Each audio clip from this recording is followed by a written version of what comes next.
Voilà, bonjour à toutes, bonjour à tous, bienvenue dans ce nouvel épisode du meilleur des meneurs. Mais le format change pas, où je passe de trop nul à pas si pire.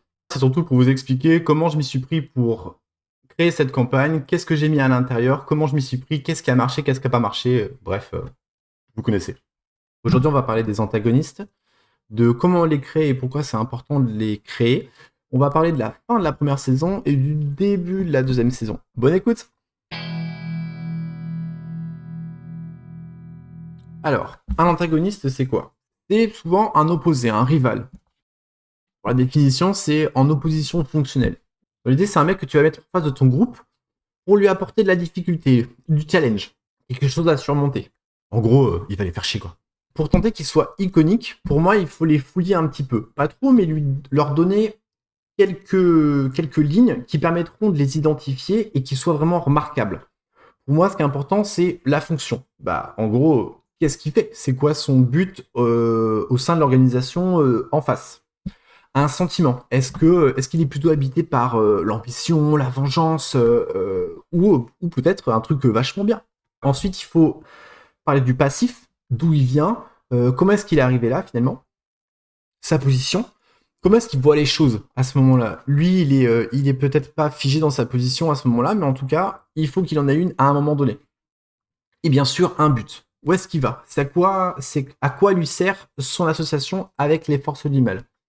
Pour moi, c'est ces fonctions-là qui vont me permettre d'avoir des lignes pour aller puiser et interagir avec le personnage, le rendre vivant, le faire exister. J'aime bien qu'un antagoniste il soit utile, comme le reste, j'en ai déjà parlé avant, si tu présentes quelque chose, si tu l'amènes à la table, il faut que ça ait un but, il faut que ce soit utilisé et utilisable, c'est important pour moi. L'antagoniste va te permettre de faire avancer ton histoire, mais aussi d'amener de la lumière sur un personnage. En le mettant en opposition avec un perso particulier, on va se rendre compte qu'il y a des choses qu'on n'avait pas vues au début de ce personnage. Et aussi, ça fait briller un joueur, ça le valorise, ça lui permet de faire un petit peu sa propre scène, son petit arc narratif. Qu'est-ce que la spécificité un petit peu de ce personnage-là? On peut le fouiller en mettant un miroir en face, on peut développer l'autre. Et ça, c'est trop bien. Au début, je m'étais dit, je vais créer un antagoniste par joueur. Comme ça, chaque joueur aura son propre petit méchant et pourra briller et aura des choses à faire de ce côté-là. Bon. Dans la suite des choses, ce qui s'est passé, c'est que finalement, je me suis concentré à essayer de faire un antagoniste par groupe. C'est-à-dire que au fur et à mesure des parties, en créant mon antagoniste, il y en a que j'ai fait émerger un peu plus que les autres. Tout d'abord, on a Vanifer. Vanifer, c'est un personnage que j'ai créé en opposition à celui de la sorcière. Pour rappel, lorsque le personnage de la sorcière la rencontre pour la première fois, c'est dans son camp à elle, c'est le moment où son camp est complètement détruit, ravagé, et elle se retrouve un petit peu seule, prisonnière, et un peu plus tard, elle accepte les pouvoirs du démon pour pouvoir se libérer de cette menace-là et s'enfuir. Et ben, la chef de ce groupe-là, c'est elle, c'est Vanifer. Mais on sait tous que la confrontation avec Nostromo, ça va arriver plutôt vers la fin. Ça va être jalonné un petit peu dans le reste de la campagne, mais le gros combat, c'est plutôt vers la fin. Donc on utilise Vanifer pour créer un autre gros combat pendant la campagne. Moi, au début, j'avais planifié ça vers à peu près la fin de la saison 2. En gros, on la rencontre vite fait dans la saison 1, la menace qui monte, on lui pète sa gueule dans la saison 2, et ensuite on va s'occuper du gros boss dans la saison 3. Pour le bureau, on a un personnage qui a émergé et que j'ai façonné, que j'ai fait grandir au fur et à mesure des parties. C'est Roderick Mortelune. Roderick Mortelune, la première fois que les personnages l'ont rencontré, c'est un simple assistant qui a récupéré un livre d'un savoir qu'il connaît pas, et c'est un livre sur la nécromancie. La nécromancie, dans mon univers, c'est pas très accepté. C'est plutôt du côté du mal. C'est pas très cool. Généralement, quand tu commences à verser dans ce genre de truc-là, c'est après à ce moment-là où le bureau te tombe sur la tronche. Ça sent pas bon. Généralement, ça sent pas bon. Quand le bureau il arrive, ça sent pas bon. Donc les joueurs, pendant la petite campagne du bureau, les joueurs l'ont rencontré une fois, puis une deuxième fois, et à chaque rencontre, je l'ai fait un petit peu grandir, gagner en influence, qu'il ait de plus en plus de pouvoir et qu'il apparaisse comme une menace de plus en plus présente, de plus en plus importante. Et lorsque les joueurs vont le recroiser un peu plus tard, il va encore prendre du galon. C'est un petit peu l'idée. Il va monter au fur et à mesure. quant à Vanifer, elle a déjà son propre agenda, et les joueurs vont pas tarder à la rencontrer. Lorsqu'ils vont arriver ici à Odezura, c'est même le premier personnage qu'ils vont rencontrer lorsqu'ils arrivent dans la ville. Je le disais avant, mais moi j'aime bien le foreshadowing, l'idée de présenter un truc, que ce soit un petit peu anodin, et finalement qu'on se rende compte, quand c'est trop tard évidemment, que la première fois qu'ils rencontrent Vanifer, c'est en arrivant, je le disais, à Odezura. Ils rentrent dans la ville, ils se rendent compte que la majeure partie de la population cherche à fuir la ville. Donc tout le monde essaie de sortir, alors que eux ils veulent rentrer. Petit problème. Ils ont une petite altercation avec une dame qui conduit un chariot assez plutôt rempli, qui porte un capuchon. Un petit peu suspect, mais pas trop. Les joueurs ils cherchent un petit peu à la fouiller. Il y en a un par pure espièglerie qui tente de lui voler des choses. Moi à ce moment-là, ça arrive à sa mort parce que je veux pas qu'il tombe dessus directement. Je veux pas qu'il la remarque, mais j'ai envie quand même de leur donner le truc de attention, ça pourrait être important, etc.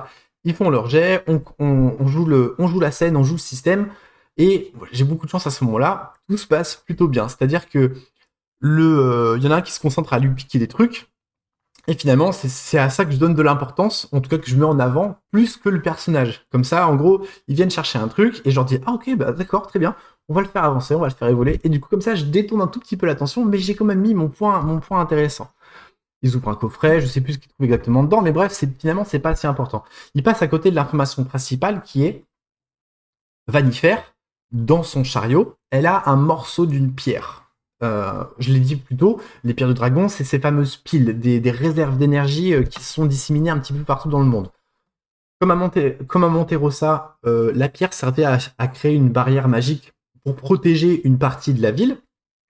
Et bien là, ici, la pierre magique dans Odezura, c'est ce qui permet de maintenir les îles en place. Et comme cette pierre a été fracturée, il y a des îles qui se cassent complètement la gueule. Donc les gens, ils se cassent le plus vite possible. Ils cherchent pas à essayer de comprendre qu'est-ce qui se passe pour de vrai. Ils voient qu'il y a potentiellement, un matin ils se lèvent, il y a leur voisin qui tombe. Bon, on plie les gaules, on s'en va.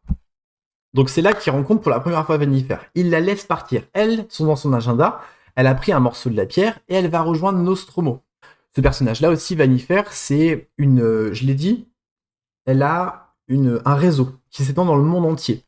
Ce qui fait qu'elle a des agents à elle aussi un petit peu partout. Et en tout cas, il y a quelque chose de sourd, d'ourdi, qui se prépare un petit peu partout. Les joueurs se retrouvent face à une espèce pas un dilemme, mais en tout cas un événement particulier. Ils arrivent dans une ville où ils doivent remettre un coffret particulier aux autorités. Ils se rendent compte que les autorités sont pas du tout, à ce moment-là, prêtes à les recevoir pour les aider ou recevoir ce qu'ils ont à leur donner parce qu'ils sont préoccupés par le fait que toute la cité est en train de s'effondrer. Je passe les détails. Les joueurs finissent par stabiliser la ville, ils rencontrent à nouveau cette grande pierre et ils se rendent compte de leur importance. Et là, ils commencent à faire le lien avec ce qui s'est passé avant. Moi, je veux à ce moment-là mettre dans leur tête que la notion de attention, ces pierres sont utiles là où elles sont placées. Lorsqu'il y a quelque chose qui est installé avec ces pierres, c'est qu'il y a un mécanisme. Et si on change ce mécanisme, ça peut avoir de lourdes conséquences. Ici, un simple morceau de la pierre qui a été retiré d'un gros ensemble fait en sorte que tout l'équilibre de la cité vacille, est en train de se casser complètement la gueule. Pour rappel, imaginez des espèces d'énormes rochers un peu à la Pandora qui flottent dans le ciel et que tout s'effondre. Avec des habitations dessus, il y a une ville qui s'est créée, enfin bref, ça fout vraiment le gros bordel. Finalement, ils décident de faire un petit tour dans la ville.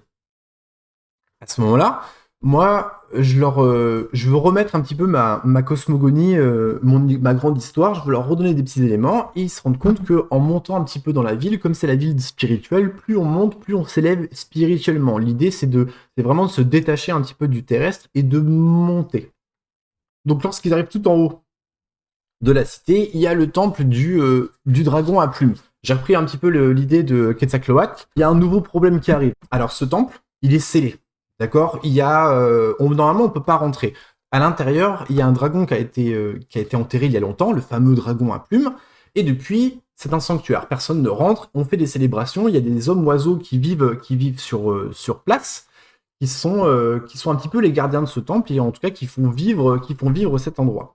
Et pendant une de leurs cérémonies, ils entendent du bruit qui vient de l'intérieur du temple. Donc ils se doutent qu'il y a un problème. Et Le hasard faisant bien les choses, lorsque les joueurs arrivent, peu de temps après où ils sont présents pendant une cérémonie un petit peu particulière, il y a la porte extérieure qui s'effondre. Donc on comprend bien qu'il y a un gros bordel. Les joueurs finissent par rentrer dans le temple, et dans ce temple, il y a deux choses. La première, c'est le fameux tombeau. J'ai disséminé dans mon monde plusieurs tombeaux de dragons. Je vais y revenir un peu plus tard, mais c'est important. Dans celui-ci, il y a les restes du dragon, enfin ses ossements, etc. Et il y a surtout aussi une frise qui est très importante, qui est découpée en 5 morceaux, qui raconte l'histoire de la ville. On comprend qu'il y a eu un énorme combat entre deux entités violentes, que la Terre a explosé, a été propulsée dans les airs. Petit indice chez vous, c'est comme ça que la ville a été créée. Une fois que ce combat a été terminé, des gens sont venus à cet endroit et en ont fait ce que c'est devenu. Tout en haut de cette ville, ils ont construit un temple. Lorsque le dragon à plumes est mort, c'est ici qu'ils l'ont enterré. Ça montre vraiment toute la symbolique de cet endroit. Donc ça explique surtout comment est-ce que cet endroit il est né. Et là, je reviens mettre des trucs en arrière-plan. Il y a eu un gros combat de dragons à cet endroit. Un affrontement titanesque qui a soulevé la Terre. Là, je remets le truc de attention, les dragons sont des êtres extrêmement puissants, séculaires, ça vous dépasse un petit peu, mais de plus en plus, ils vont pouvoir le rendre tangible. Le tombeau, lui, il a été profané, fracturé. La dalle a été ouverte et on voit qu'il y a des os ont été prélevés à l'intérieur. À ce moment-là, ça veut rien dire pour eux. Puis, il y a un petit bruit au fond du temple, et ils s'aperçoivent qu'il y a un tyranneuil, les bêtes iconiques de Donjons et Dragons, l'espèce de gros cyclope avec un seul œil et plein de petits tentacules qui projettent plein de rayons partout. Super costaud comme créature, je vous le dis. Ils réussissent à la charmer et à finalement ne pas l'attaquer directement. Ils voient qu'il y a un passage dimensionnel qui a été créé, ils décident de mettre le doigt dedans et de se téléporter. Ils se retrouvent très loin d'Odezura. Et c'est là qu'ils vont faire la rencontre de Roderick. Moi, tel que j'avais prévu cette scène-là, c'était très cinématique. En gros, ce que j'aurais voulu à ce moment-là, c'est que les joueurs ils viennent et se rendent compte qu'il y a Roderick, ses troupes, un truc énorme qui est en train d'être créé. Il y a une énorme crevasse, il y a des fouilles qui ont été entreprises, on voit des ossements énormes qui sont en train d'être mis au jour. On comprend qu'il se passe un truc de ouf. Ils viennent, ils prennent un peu la température et ils se disent « on n'y arrivera jamais, on se casse ». Non, non, non, non, non, non, non. C'est là que le nouveau joueur qui vient de rentrer dans la campagne a son importance. C'est ici que je vais faire rentrer le nouveau joueur avec le groupe. Il est prisonnier, donc il faut aller le libérer d'une manière ou d'une autre, et il tombe dessus. Ils finissent par le libérer. En reconnaissant Roderick, il décide de se venger. Pour rappel, j'ai un des personnages qui faisait partie du bureau, donc il le connaît. Il est déjà rentré en interaction avec ce mec-là. Il sait que cette menace-là est importante. Donc il se dit... En fait, autant faire d'une pierre deux coups. Ils réussissent tant et si bien qu'ils utilisent le système à leur avantage. La joueuse de la sorcière prend la place de Vanifer, son apparence, et s'approche de lui avec les autres personnages qui sont des prisonniers. Et à ce moment-là, ils me disent, quand ils sont quasiment à pouvoir le toucher, Bah moi je sors mon couteau et je le plante. et là, je me suis retrouvé coincé un peu comme un con à me dire, qu'est-ce que tu fais? Est-ce que tu utilises le système ou est-ce que tu utilises ce qui est cohérent? Si on devait utiliser le système à ce moment-là pour Donjons et Dragons, il faut lancer une initiative, un combat, etc., etc. Moi, je me suis dit, en fait, je trouve ça dommage parce que là, t'as un joueur qui a une super bonne idée, il y a toute une suite d'actions qui amène à cette situation-là, et ce serait dommage de tout finalement gâcher en jetant l'initiative et en lançant une autre phase de combat. Donc j'ai décidé d'accorder le truc. Ok, tu lances un couteau, tu le plantes, en fait ça va le tuer. Le mec il est pris complètement par surprise, il s'y attend pas du tout, vous avez eu des bonnes idées. Ok, tant pis pour moi. Comme je suis dégoûté à ce moment-là. Moi j'ai vraiment prévu mon truc. Moi je veux que Roderick, il casse tout, tu vois. Moi dans ma tête, c'est un antagoniste principal. Il peut pas se faire buter d'un simple coup de couteau. Bienvenue dans la réalité du JDR les gars. Des fois ça fait mal. Donc Roderick, il se fait planter Terminares. Dans le camp. Moi qui avais prévu qu'on voit la montée un petit peu de l'antagoniste. Non, ça part complètement à volo. Je fais intervenir Nostromo parce que là, à ce moment-là, j'ai plus d'autre recours que que de faire avancer mon agenda. Comme il y a eu un événement qui a bouleversé mon organisation, en tout cas l'organisation des méchants, je vais pas avoir une réaction contre les joueurs, mais je vais avoir une réaction de l'environnement. Et la nuance est importante. On l'a déjà dit, mais moi je joue pas contre mes joueurs. Au contraire, je joue avec mes joueurs. Moi je veux qu'ils avancent et qu'ils créent des trucs. Donc là, comme ils ont amené quelque chose d'extrêmement perturbateur dans l'environnement, il faut qu'il y ait une réponse en face. C'est hyper important. Sinon, il n'y a aucune conséquence. Ils arrivent, ils butent le mec, et puis fin de l'histoire. Bah non. Moi j'ai envie qu'il y ait vraiment une lourde conséquence. Ils viennent de tuer un antagoniste principal, il faut qu'il se passe un truc de ouf. Et à ce moment-là, il y a Nostromo qui débarque, il dit... Il les repère pour la première fois, il en prend compte, c'est une des premières fois que le groupe est confronté directement à Nostromo, il prend acte, il les voit, et à ce moment-là, il leur envoie une énorme menace. Vous vous rappelez des os qui ont été piqués la dernière fois? On se dit bien que ça peut être un catalyseur assez intéressant.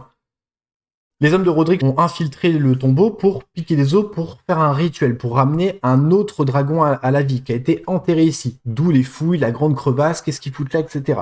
Ils veulent ramener un grand dragon pour se créer une arme, une sorte de dracoliche, pour foutre le bordel et occuper le bureau. C'était un peu le plan de Roderick. Bon, j'ai pas pu le développer parce qu'il est mort bêtement, mais le plan tourne quand même. Et c'est Nostromo qui le lance avant de partir pour retourner à ses propres plans.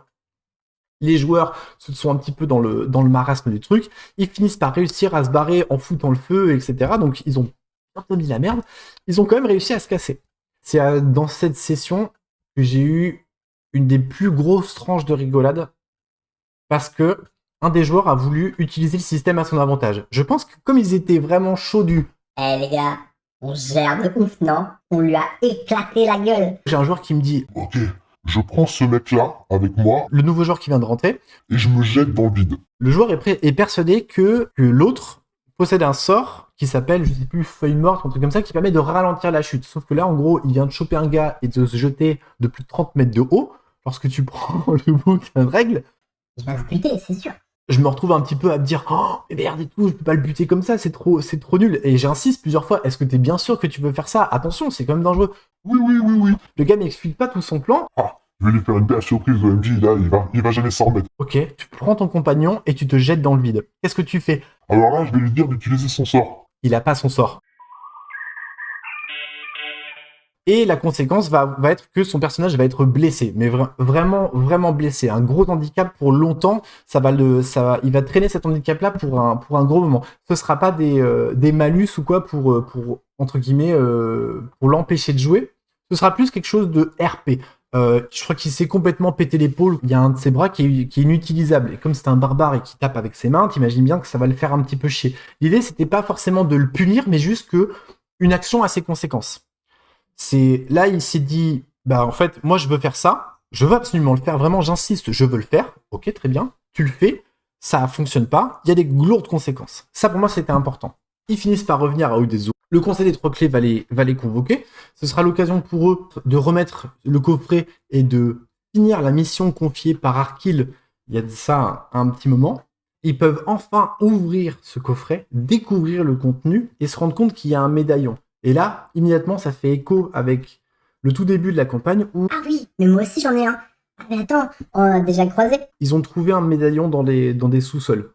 C'est le même, ils comprennent que c'est lié. Et c'est là que l'agent du bureau, qui était un petit peu dans l'ombre, leur dit « Le greffier veut vous voir, rendez-vous à Bounty Bay. » Fin de la saison 1. On a résolu l'élément de base qui était prendre ce coffret, l'emmener jusqu'à la map. En chemin, ils se sont rendus compte de l'opposition, des antagonistes qui pourraient leur barrer la route ou en tout cas leur donner du fil à retordre. Les enjeux sont posés, on est prêt à lancer la saison 2. Enfin bref, la route est longue, mais un jour, je serai le meilleur meneur. Et voilà, c'est tout pour cet épisode. J'espère qu'il vous a plu. Pensez bien à vous abonner, mettre des commentaires, partager autour de vous, en discuter bien sûr en commentaire et venir revenir vers moi directement sur le Discord si vous le souhaitez. Là, on a fini vraiment un bon gros morceau. Dans le prochain épisode, on verra le début de la saison 2, comment avec le contexte de l'environnement, je vais pouvoir raccrocher à nouveau une histoire d'un personnage. On a vu la montée en puissance des antagonistes. Dans la deuxième saison, on va voir la montée en puissance des PJ. Et puis voilà, salut, à la prochaine!